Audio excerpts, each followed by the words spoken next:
نسيم حبت علينا من حمى المصطفى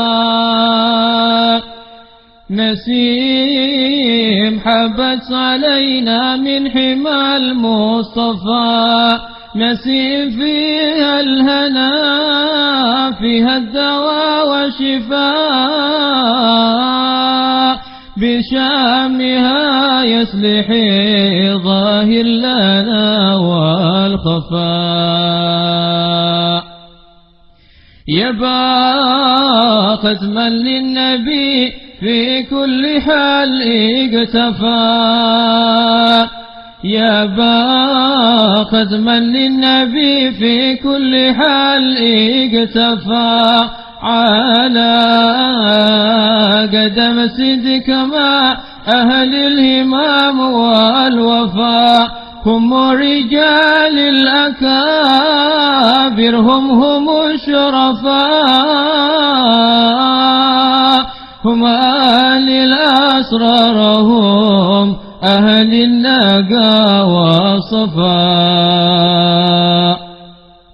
يا حديث جف حالي بالنبي قد صفا يا حديث جف حالي بالنبي قد صفا إذا بدت عيني جود الله النفاق الله حسبي ونعم الحق. Kembali kita baca hadis Rasulullah Sallallahu Alaihi Wasallam. Dengan selamat datang di bulan pada pimpinan Masjid Jabir Allah Bapak Kiai Ibrahim yang hadir bersama kita malam ini. Qala Rasulullah Sallallahu Alaihi Wasallam. Man qala Subhanallahi wa bihamdihi fi yawmin mi'ata marratin huttat khataaya wa in kanat mithla zabadil bahr. Sadaqa Rasulullah Sallallahu Alaihi Wasallam. Hadits sahih riwayat Bukhari.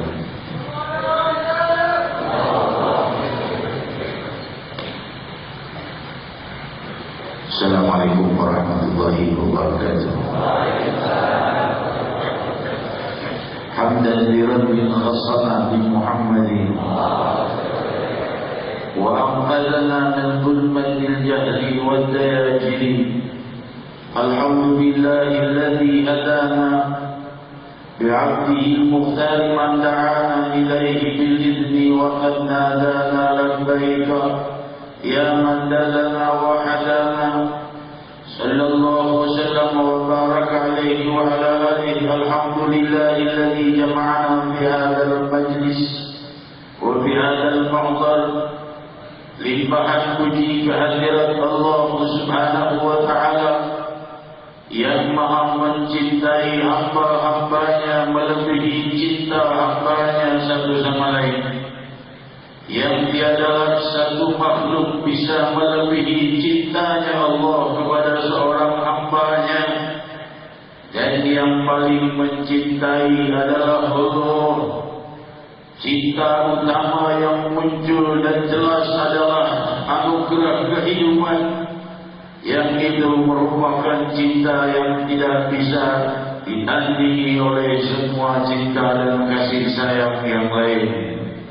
Dialah Allah yang memberi kita kehidupan, yang memanjakan kita dengan kemanjaan dalam kehidupan di dunia, yang memberikan kepada kita jamuan-jamuan kemanjaan matahari dan bulan dan seluruh pancaindera, yang dari dasar keagungan kasih sayang ilahi, sehingga seakan-akan hal itu terjadi tanpa ada yang memberi.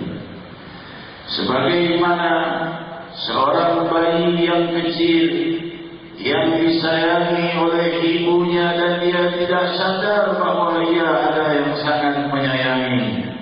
Memandikannya siang dan pagi dan malam, memberinya makanan, minuman, menyusuinya, memberinya hal-hal yang bermanfaat baginya, menyiapkan segala kebutuhannya, menyiapkan apa yang diperlukan untuk menunjang kehidupannya. Inilah keadaan setiap hamba di dalam kehidupan dunia. Mereka yang taat dan mereka yang tidak taat, mereka yang dalam dosa atau mereka yang dalam pahala.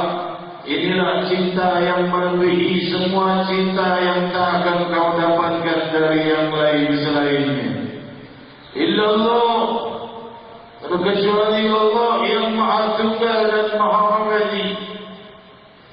Dan cinta kasih sayangnya ditawarkan lagi lebih bagi mereka yang mendapatkan cinta Allah yang abadi, yaitu dengan tiada menduakannya dan menjawab seruan kasih sayangnya untuk berbuat hal-hal yang dicintainya. Yang dengan itulah Allah Subhanahu wa Ta'ala nampakkan kepada kita kesempurnaan yang kekal dan abadi. Hadirin hadirat, satu-satunya kekasih yang tidak akan mengecewakan kekasihnya adalah Allah Subhanahu wa Ta'ala.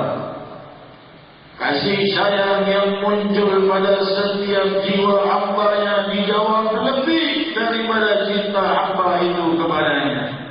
Wa ma taqarraba ilayya 'abdi shibran taqarrabtu ilayhi dhira'a. Demikian riwayat Sahih Bukhari di dalam hadis qudsi.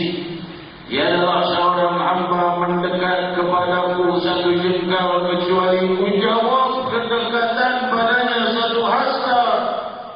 Wa ma taqarraba ilayya 'abdi dhira'an taqarrabtu ilayhi ba'a. Jika hambaku mendekat dan mencintaiku dengan mendekat satu hasta, maka aku mendekat padanya satu depak. Wa inna tani masyian nataiduhu harwala. Jika ia datang padaku dengan melangkah, aku datang padanya dengan bergegas. Menunjukkan jawaban cinta Allah lebih besar, selalu menjawab cinta hambanya.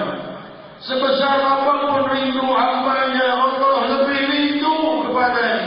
Man ahabba lillah Allah, ahabba Allah lillah. Demikian riwayat Sahih Bukhari. Barang siapa yang rindu berjumpa dengan Allah, Allah rindu berjumpa dengan. Hadirin hadirat, yang saya bawakan adalah menuntun kita bersama-sama untuk mencapai kedamaian cinta yang abadi Allah. Jika cinta Allah Subhanahu wa Ta'ala ini tidak akan bisa diputus. Cinta yang tidak terputus di dunia dan akhirat adalah cinta Allah.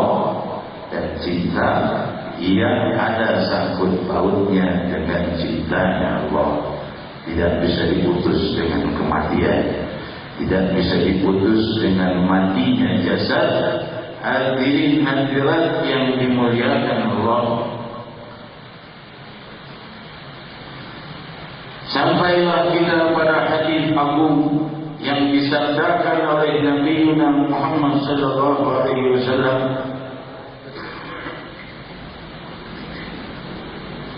Man qala subhanallah wa bihamdihi fi yawmin 100 marrah huttat khatayahu walau mithla zabadil bahr. Barang siapa yang di harinya membaca subhanallah wa bihamdihi 100 kali, maka berjatuhlah dosa-dosanya walau sebanyak buih di lautan. Kita bertanya, untuk apa sang Nabi mengucapkan hal ini? Untuk apa sang Nabi menyampaikan hal ini? Dan untuk apa Allah mengizinkan sang Nabi menyampaikan hal ini? Karena telah difirmankan oleh Allah, wa ma yantiqu 'anil hawa. Ia adalah Allah, Nabi sallallahu alaihi wasallam itu bicara dari apa yang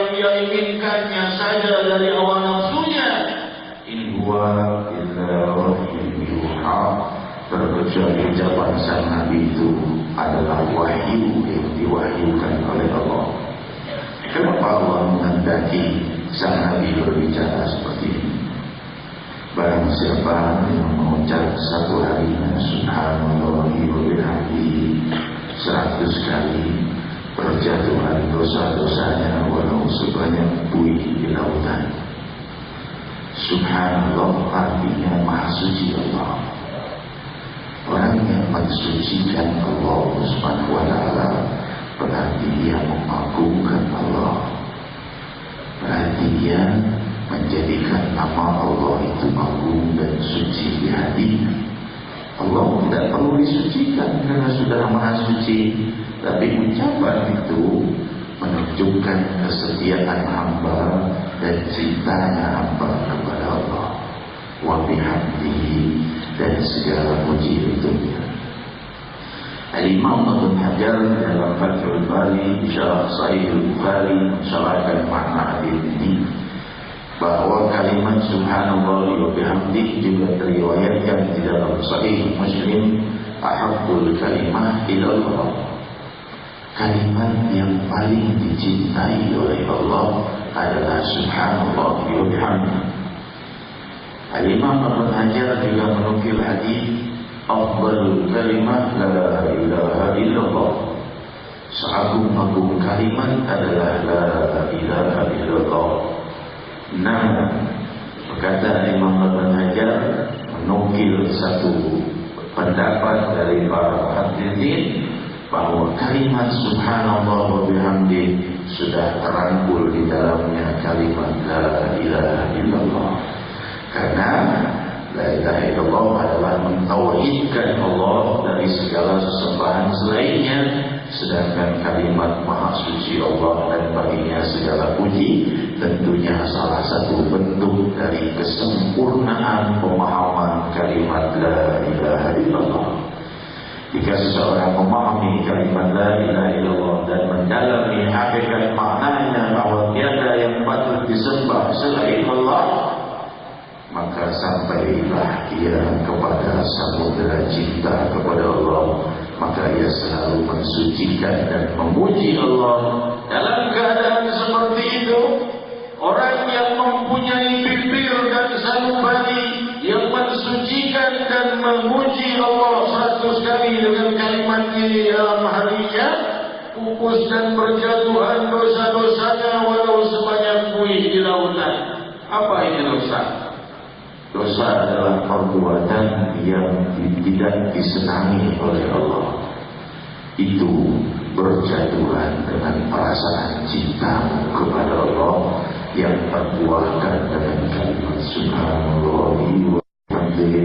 Hadirin hadirat yang dimuliakan Allah, kalimat subhanallahi wa bihamdihi, kalimat yang sangat agung, diajarkan oleh sang Nabi kepada kita karena besarnya keinginan sang Nabi agar kita dekat kepada Allah, agar kita dicintai oleh Allah, agar kita tidak terjebak dengan kejauhan dari Allah sebab dosa-dosa. Banyak hal riwayatkan di dalam hadis sahih, hal-hal yang menghapus dosa, tentunya hal-hal yang fardu dan hal-hal yang sunnah. Namun ini salah satu daripada beribu-ribu gerbang kasih sayang ilahi yang ditawarkan pada kita setiap siang dan malam. Dalam munajat, dalam zikir, dalam doa, dalam perbuatan baik, dalam perbuatan meninggalkan kemungkaran, memerintahkan pada kebaikan, dalam segala hal itu terdapat gerbang-gerbang kasih sayang ilahi. Salah satunya adalah subhanallah wa bihamdihi. Ini jika diamalkan, kalimat ini juga membawa ketenangan hati. Boleh dicoba mereka yang membacanya pada setiap harinya subhanallah wa bihamdihi. Jangan setiap hari dulu, coba satu kali saja, satu hari. Rasakan di pagi hari kau membacanya dalam keadaan suci, subhanallah wa bihamdihi 100 kali. Rasakan hari itu betapa berbedanya dengan hari yang lain. Lebih sejuk, lebih tenang, lebih banyak kemudahan, lebih banyak terselesaikan permasalahan dan sakinah. yang sangat mahal, yaitu kedamaian jauh dibanding hari yang kau tidak membaca padanya. Subhanallah bihamdi. Dengan itu insyaallah lanjutkan dan jangan sesekali lagi kalau mampu, jangan sesekali lagi tinggalkan, karena membacanya 100 kali itu tidak menghabiskan sampai 10 menit, barangkali tidak sampai 10 menit, berapa menit saja kau akan dapatkan bagaimana sejuknya harimu di saat itu. Hadirin hadirat sang Maha berkasih sayang Rabbul Alamin yang selalu memperhatikan setiap hamba-hambanya, karena mereka yang hidup itu adalah milik Allah. Dan inilah sebaik-baik pemilik, ialah pemilik tunggal segenap kehidupan, pemilik tunggal segenap apa-apa yang ada di alam semesta, dan dialah yang paling memperhatikan semua kehidupan hambanya, maka itu manusia, jin ataupun hewan dan tumbuhan. Jadi riwayatnya di dalam Sahih Bukhari ketika Rasul sallallahu alaihi wasallam menyampaikan satu hikayat kejadian yang pernah terjadi pada Nabi sebelum beliau, ketika Nabi itu duduk di bawah sebuah pohon, dan di pohon di saat dia duduk dia digigit oleh seekor semut yang menyakitkan. Gigitannya berbisa. Gigitan semut tidak mematikan, cuma menyakitkan saja. Maka Nabi itu berdiri dari duduknya dan memanggil kaumnya untuk membakar sarang semut itu ke semuanya, karena membahayakan. Imam Ibnu Hajar mensyarahkan makna hadis ini, Nabi itu berbuat hal yang benar, karena semua hewan yang mengganggu manusia boleh untuk dibunuh. Namun Allah menurunkan Jibril alaihi salatu wassalam untuk Nabi itu, bukan Nabi Muhammad. Nabi itu sebelum Nabi Muhammad sallallahu alaihi wasallam, saya berkata, "Hala namlatun wahidah, hala namlatun wahidah." Allah, wahai Nabiku, bukankah yang berbuat cuma seekor semut saja yang menggigitmu? Kenapa harus semuanya dimusnahkan? Kata Allah. Maksudnya apa? Allah melihat seekor semut yang berbuat jahat pada nabinya mengganggu, tapi karena satu itu yang mengganggu, kata Allah. Sedangkan yang lain tidak mengganggu.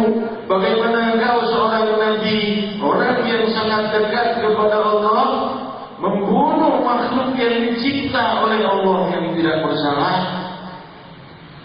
Imam Ibnu Hajar mensyarahkan bahwa ucapan dan perbuatan Nabi itu tidak salah secara syariat.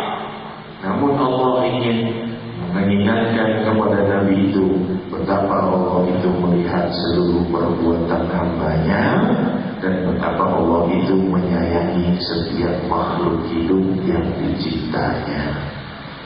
Kalau seekor semut saja diperhatikan oleh Allah, siapa yang menyakitinya, siapa yang mengganggunya, bagi keturunan Adam, lebih-lebih lagi umat Nabi Muhammad SAW.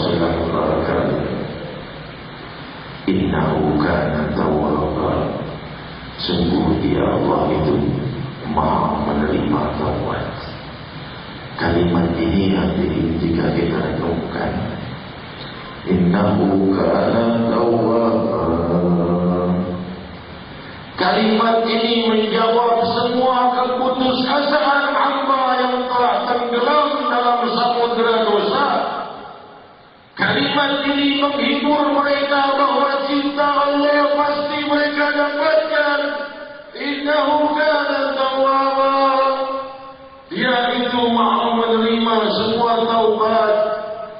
Mereka yang telah tenggelam dalam gelapnya dosa dan kesalahan, jangan sampai menyangka tidak akan bisa mencapai cinta Allah. Masih ditawarkan untuk mereka, jika ingin dicintai oleh Rabbul Alamin, sungguh aku Maha menerima taubat, kata Allah. Apa itu taubat? Taubat itu anugerah bagi pendosa yang menyesali dosanya. dapat anugerah dari Allah, bukan hukuman Allah. Yang datang bukan hukuman. Jika seseorang berbuat dosa, lalu ia menyesal kepada Allah, kepada sang pemilik dirinya, sang pemilik setiap debu yang diinjaknya, sang pemilik langit dan bumi ini, ia menyesali kesalahannya, menyesali bahwa perbuatan ini menyakiti hati Tuhannya, maka Allah berikan padanya pengampunan dan Allah dekatkan dia kepadanya subhanahu wa ta'ala. Hadirin yang dimuliakan Allah, diriwayatkan dalam riwayat yang ketiga, jika Nabi Allah Musa alaihissalatu wassalam diperintah oleh Allah berdakwah mendatangi Fir'aun. Nabi Musa Allah berfirman kepada Nabi Musa di dalam firman Allah Subhanahu wa taala, "Faqula lahu qawlan layyinan." Ucapkanlah kepada Fir'aun itu ucapan yang lembut, padahal Fir'aun itu sudah mengaku sebagai Tuhan. Faqula lahu qawlan layyinan. Wahai Musa dan Harun, ucapkan padanya kalimat yang lembut. Hadirin diriwayatkan dalam riwayat yang ketiga, ketika Nabi Musa ini mengajak Qarun, seorang yang kaya raya tapi membawa kerusakan dan menyembah selain Allah, dan mengajak orang-orang ikut pada kesesatannya dengan membagi-bagi hartanya. Maka Musa mendakwahinya dan Qarun tetap dalam kekufuran. Maka Musa alaihissalam berkata, "Wahai bumi, pendamlah musuh Qarun ini sampai ke lututnya." Maka bumi memendam Qarun sampai ke lututnya. "Ayo Qarun, mau taubat?" Qarun berkata, "Tidak." Maka Musa berkata, "Wahai bumi, pendam dia sampai ke perutnya." Maka bumi memendam Qarun sampai ke perutnya. "Aku tidak akan taubat, wahai Musa." Maka berkata Nabi Musa, "Wahai bumi, pendam Qarun sampai ke lehernya." Maka Qarun pun dipendam oleh bumi sampai ke lehernya. Qarun menjerit, "Ya Musa, cukup Musa, aku sekarang mau taubat." Musa berkata, "Wahai bumi, pendam Qarun keseluruhannya." Maka bumi pun memendamnya sampai keseluruhannya. Allah turunkan malaikat Jibril kepada Musa. "Ma afadluka ya Musa, law da'ani la ajabtu." "Wahai Musa, kau ini tega sekali pada Qarun. Kalau dia memanggil aku dan minta maaf padaku, akan kumaafkan dia, wahai Musa." Demikian nanti kasih sayang Allah dan cintanya selalu ditawarkan kepada kita. Sampailah kita di bulan Rabiul Awal, bulan yang sangat menyenangkan dan membawa kebahagiaan bagi muslimin muslimat umat Nabi Muhammad SAW. Kebahagiaan yang abadi, surga yang kekal, keridhaan Allah yang kekal. Kesemua ini dipadu kejadiannya oleh Allah di bulan Rabiul Awal.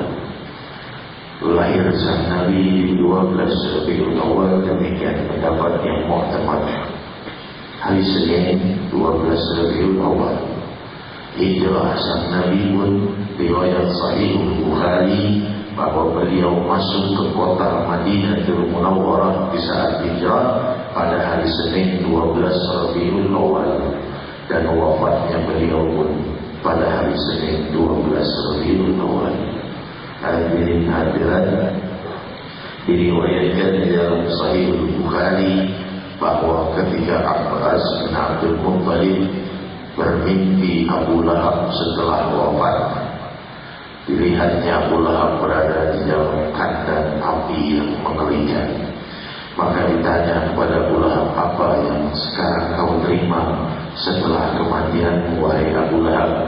Berkata Abu Lahab, tidak pernah aku rasakan kenikmatan dan ketenangan sejak aku wafat, terkecuali setiap hari Senin aku diberi keringanan karena membebaskan budakku Juwairiyah karena mendengar kabar kelahiran Nabi Muhammad SAW. Jadi Juwairiyah itu budaknya Abu Lahab, wanita. Di saat hari Senin lahirnya Rasul, datang Juwairiyah pada Abu Lahab. Abu Lahab, Aminah sudah melahirkan. Maka Abu Lahab gembira, belum jadi musuhnya. Kemudian Abu Lahab menjadi musuhnya Rasul, sebesar-besarnya musuhnya Rasul Abu Lahab. Sampai dilaknat 2 kali oleh Allah dalam satu ayat. Tabbat yada Abi Lahab wa tab. Celaka 2 tangan Abu Lahab dan celaka. Tidak ada satu orang yang dimurkai oleh Allah dalam satu ayat sampai 2 kali kecuali Abu Lahab. Tapi yang bebaskan begitu dengar kabar gembira, Aminah sudah melahirkan anak. Oh, kau bebas. Karena aku gembira, kau yang bawa kabar gembira ini, maka kau bebas. Itu kemudian hari menjadi musuh besar Abu Lahab, itu Nabi Muhammad SAW. Tapi Allah tidak melupakan kegembiraannya atas kelahiran Nabi Muhammad SAW. Setiap hari Senin Abu Lahab itu berkata, aku diberi keringanan dengan bisa minum air dari ibu jariku. Antara tangan tunjuk dan ibu jarinya itu Allah keluarkan, pancarkan air agar dia bisa minum, karena pernah membebaskan budaknya Juwairiyah saat hari kelahiran Nabi Muhammad SAW. Ini riwayat Sahih Bukhari. Namun ini adalah mimpi, dan tentunya sudah dipahami bahwa mimpi tidak bisa dijadikan dalil. Akan tetapi para muhaddisin dan para hujjatul Islam dan para imam menjelaskan mimpi tidak bisa dijadikan dalil sebagai dalil syariah, tapi bisa dijadikan dalil sebagai dalil afdaliyah wal hikmah. Kalau hukum syariah itu tidak bisa pakai mimpi tidak diterima. Tetapi kalau dalil hikayah, dalil hikmah dan dalil afdaliyah bisa dipakai. Contohnya mimpinya pendeta Buhairah akan kelahiran Nabi Muhammad SAW sudah dekat. Non-Muslim yang mimpi kelahiran Nabi Muhammad sudah dekat. Jadi dalil apa? Dalil kebangkitan Nabi SAW. Tapi bukan dalil syariah. Itu maknanya. Jadi jelas sudah para muhaddisin dan para imam kita melihat bagaimana indahnya perbuatan Allah pada orang yang gembira pada hari kelahiran Rasulullah Sallallahu Alaihi Wasallam. Salafun Salihin dan para sahabat Rasul radhiyallahu anhum warḍahum memang tidak pernah membuat perayaan Maulid, karena tidak perlu. Jiwa mereka dan harta mereka dan seluruh hari-hari mereka telah mereka korbankan untuk cintanya kepada Allah dan Rasul. Mereka tidak punya idola selain Muhammad Rasulullah SAW di dalam kehidupan hamba-hamba Allah. Idola mereka satu saja, Sayyidina Muhammad SAW, qudwatul qadar, qudwah dari semua yang dijadikan qudwah. Tapi setelah mulai jauh dari abad kemangkatan sang Nabi, mulailah hati muslimin muslimat ini berguncang, mengalihkan idola mereka bukan lagi kepada Nabi SAW. Maka dibuatlah perayaan Maulid untuk membangkitkan kembali semangat umat agar kembali mengingat sejarah sang Nabi, budi pekerti sang Nabi, tuntunan sang Nabi, dan kasih sayang Allah yang muncul dengan kebangkitan Nabi Muhammad SAW. Hati berkata Sayyidina Abbas bin Abdul Muttalib di dalam Syekhul Iman oleh Imam Baihaqi diriwayatkan, dan dalam Musnad Ahmad, dalam Mustadrak al-Sahihain dan lainnya, berkata Abbas bin Abdul Muttalib, ya Rasulullah, uridu an amtadihak. Wahai Rasul, aku mohon izin untuk memujimu. Memuji Nabi, memuji seseorang itu adalah memuji Rasul sallallahu alaihi wasallam adalah salah satu bentuk pujian kepada Allah. Rasul sallallahu alaihi wasallam senang dipuji. Kenapa? Karena jabatannya sebagai Rasul. Beliau tidak mempunyai hati yang bangga atas pujian orang terhadap dirinya, tapi beliau tahu pujian kepada beliau adalah bentuk cinta seseorang kepada Allah. Kenapa?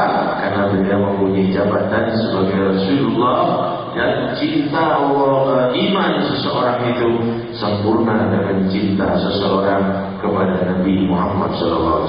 Karena makin seseorang cinta pada Rasul, makin akan mengikutinya.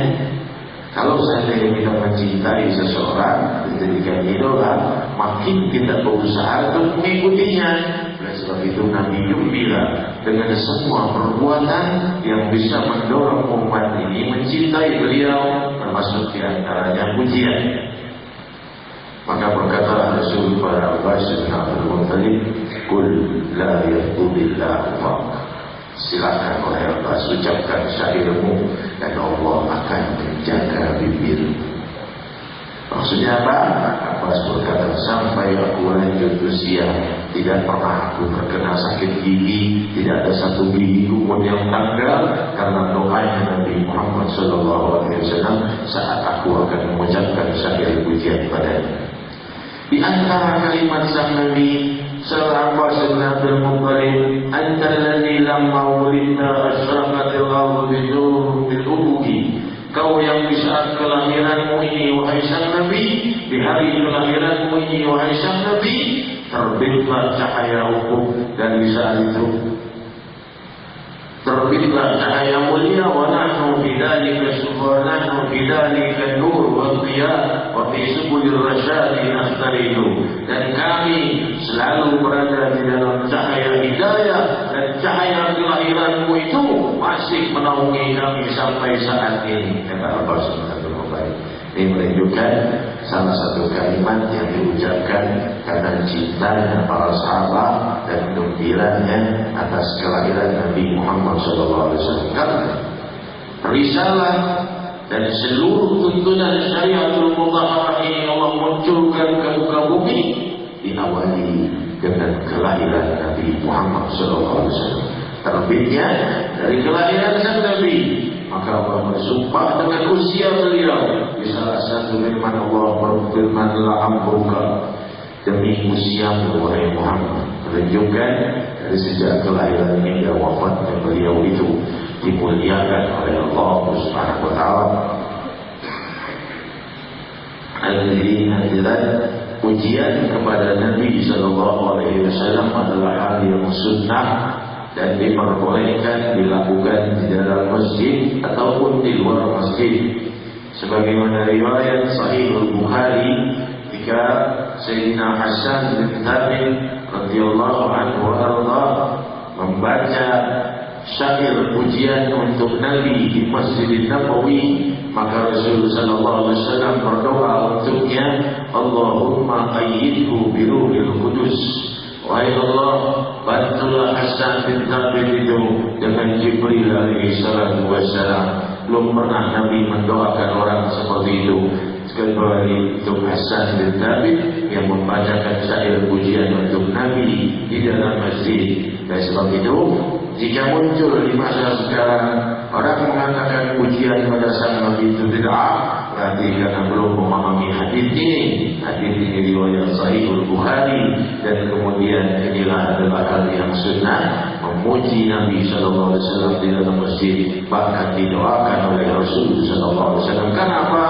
Karena memuji beliau akan menumbuhkan cinta kepada beliau, dan cinta kepada beliau adalah kesempurnaan iman. La yu'minu ahadukum hatta akuna habba ilaihi min waladihi wa walidihi wan nasi ajma'in. Belum sempurna iman kalian sebelum aku lebih dicintainya dari keluarganya, dari ayah ibunya, dan dari seluruh manusia. Kenapa hadirin hadirat? Karena tidak ada orang yang mencintai kita melebihi Nabi Muhammad SAW, kecuali Allah. Kalau saya tidak mengatakan kecuali, tapi saya katakan Nabi Muhammad ini salah satu bentuk dari cintanya Allah kepada kita. Salah satu bentuknya adalah Nabi Muhammad SAW. Laqad ja'akum rasulun min anfusikum azizun 'alaihi ma anittum harisun 'alaikum bil mu'minina raufur rahim. Sang Maha Pemilik matahari dan bulan, langit dan lautan, kehidupan dari zaman ke zaman, berfirman, telah datang pada kalian seorang Rasul dari bangsa kalian, bangsa manusia.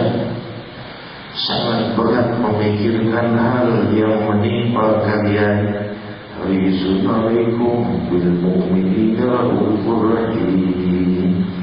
Sangat menjaga kalian dan sangat berkasih sayang pada orang-orang yang beriman. Siapa orang yang beriman? Muslimin, muslimat. Hadirin hadirat yang dimuliakan Allah, beliaulah yang menjadi orang pembela utama untuk umatnya di yaumul qiyamah, di saat semua orang lari dari dosa, saat semua orang takut pada dosa, sampai para nabi berkata, nafsi nafsi habu ila ghairi, wa yang sahih Bukhari, pergi kalian, aku tidak bisa untuk menyelamatkan kalian, diriku. Para nabi berkata seperti itu. Hanya beliau inilah yang mempertahankan kita agar tidak masuk neraka. Beliau sujud pada Allah.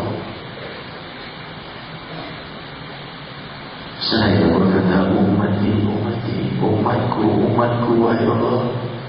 Umatku, wahai Allah.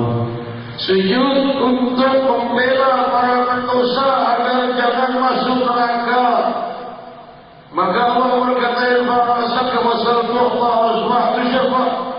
angkat kepalamu, beri syafaat pada orang yang akan kau beri syafaat.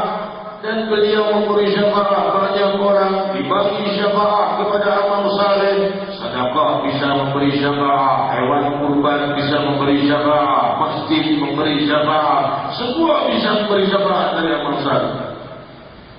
Sedemikian hebatnya para salihin, para syuhada, para awliya memberi syafaat, saling terus membagi-bagi syafaat agar tertolong banyak umat ini. Ternyata masih ada yang menjerit di dalam hati. Mereka memanggil nama Nabi untuk memohon syafaat.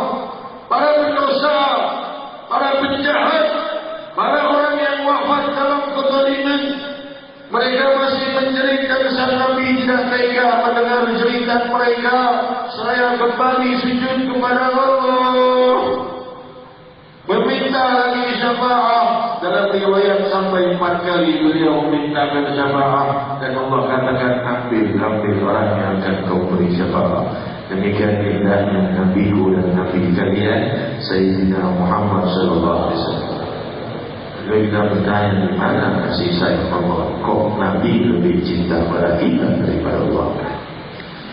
Justru jawabannya, Nabi Muhammad itu bentuk cintanya Allah pada kita. Oleh sebab itu, mencintai beliau adalah sempurnanya iman.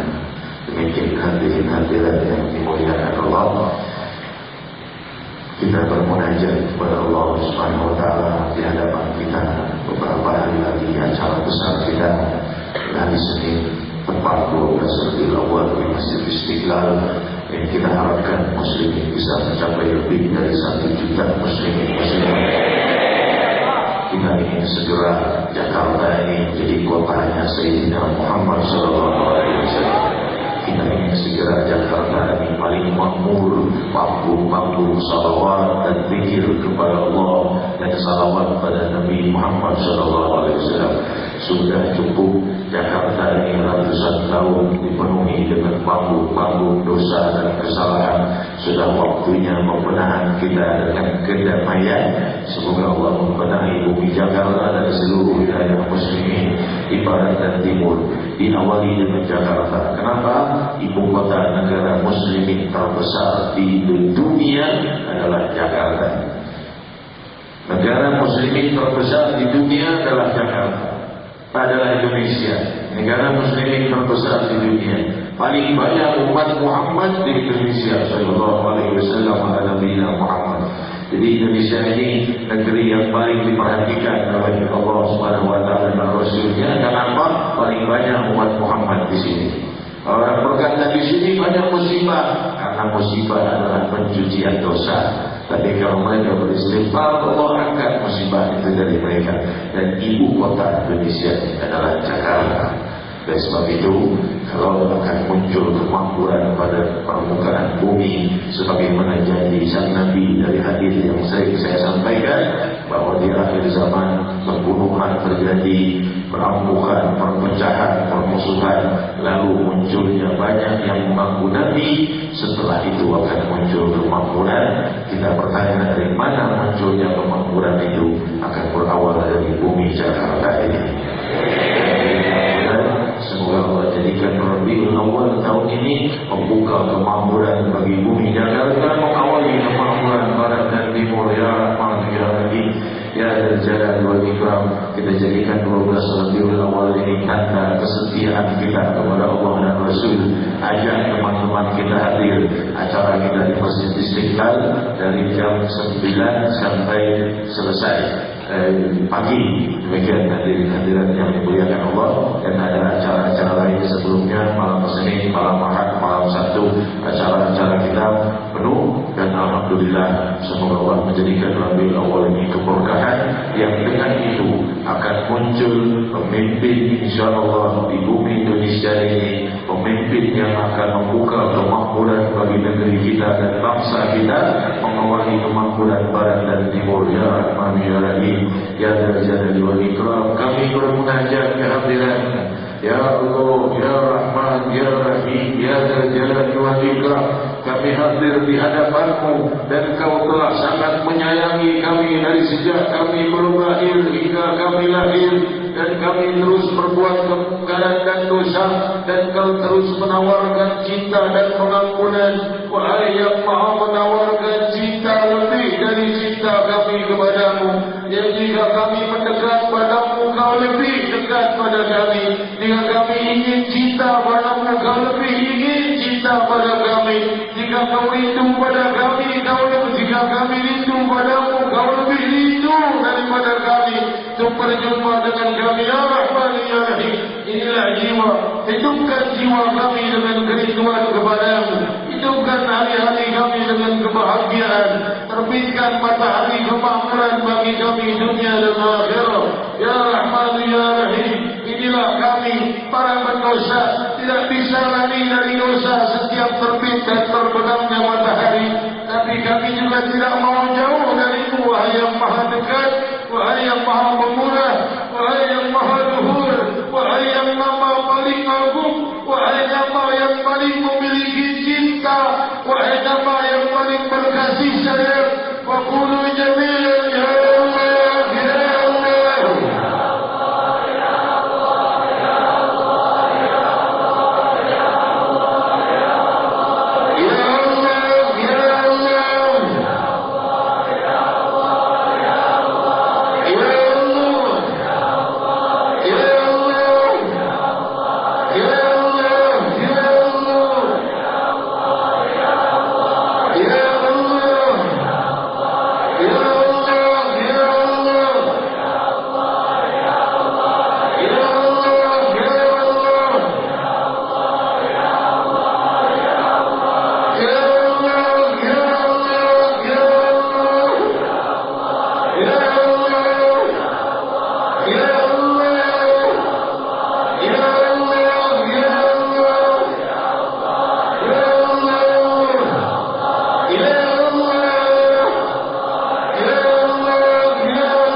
segalaku itu Engkau berkecuali rahmah dan kasih sayangku bagi alam semesta. Hadirat yang dimuliakan Allah, semoga Allah Subhanahu wa Ta'ala menjadikan hari esok lebih indah dari hari ini. Allah melimpahkan anugerah di hari esok lebih dari hari ini. Dan Allah jadikan setiap malam dan setiap hari anugerahnya semakin besar bagi kita, kasih sayang semakin besar bagi kita, dan semoga semakin hari kita semakin mencintai Allah. Dijadikan setiap hari kami bertambah cinta kami kepadamu wahai Rabb. Rabbi terus kuatkan kami untuk memahami kalimat-Mu, man ahabba liqa'i ahbabtu liqa'ah. Barang siapa yang rindu jumpa denganku, aku rindu jumpa dengannya. Rabbi kuatkan keyakinan di dalam jiwa kami ya Rahman ya Rahim. Kita juga gembira dengan para tamu-tamu kita yang hadir, para habaib kita. Di sini ada Bapak Adi Kesuma Masaribu, pimpinan umum majalah Garda, yang beliau ini mendukung penuh dakwah Nabi kita lewat media, karena memang media ini zaman sekarang sangat sulit mau meliput hal-hal yang baik.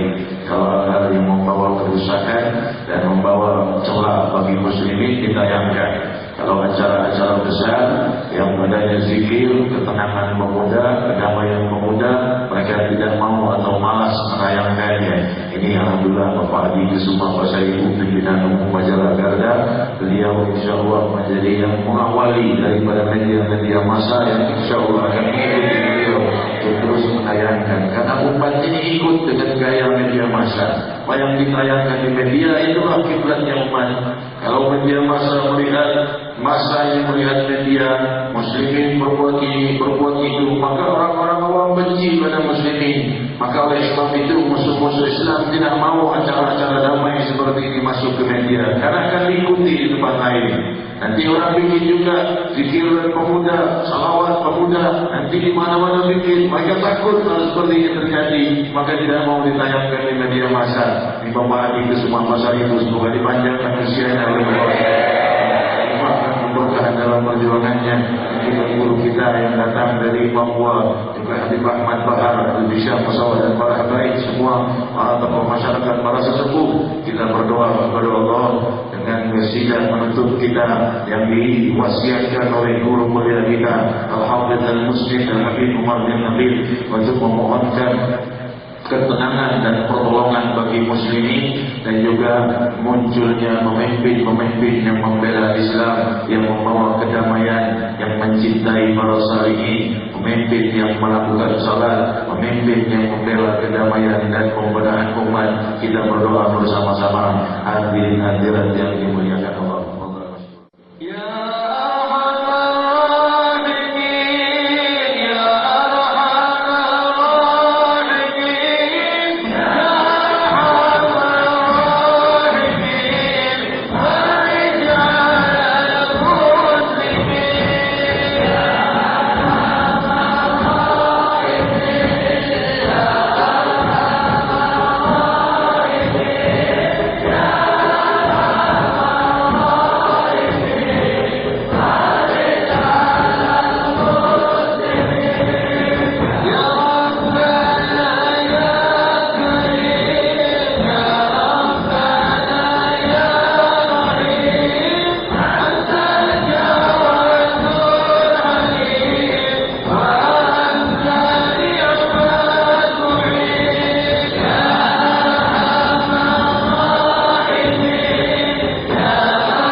Setelah majlis ini saya akan kembali ke rumah Pak Muhammad di RSCM, dan jangan risaukan tentang saya karena penyakit ini tentunya adalah penebus dosa-dosa dan penyucian dosa. Ya. Jadi saya merasa gembira kalau penebusan dosa diberi oleh Allah hanya dengan istirahat di ruang pertama, ya, untuk kalau dengan alhamdulillah dengan para api yang kemurkaan Allah SWT. Jadi saya sedang diberi kenikmatan oleh Allah. Jangan risau, jangan bersedih, kita terus berdoa untuk kebangkitan Islam dan panji Sayyidina Muhammad SAW. Kita mohonkan doa untuk berdaya kita Fadilatul Sayyid Habib Mustafa Rafas ya Rabbal Masykurah. Bismillahirrahmanirrahim. Allahumma salli ala Sayyidina Muhammadin fil awwalin wa salli wa sallim ala Sayyidina Muhammadin fil akhirin wa salli wa sallim ala sirrin fi kulli waqtin rahim wa salli wa sallim ala sirrin fil mala'il a'la ila yawmiddin. Allahumma ahdina fi man hadayt wa afina fi man afayt wa tawallana توليت وبارك لنا فيما أعطيت وقنا برحمتك شر ما قضيت فإنك تقضي ولا يقضى عليك ولا يذل من واليت ولا يعز من عاديت تباركنا وتعاليت ولك الحمد على ما قضيت نستغفرك ونتوب إليك وصلى الله على سيدنا محمد والحمد لله.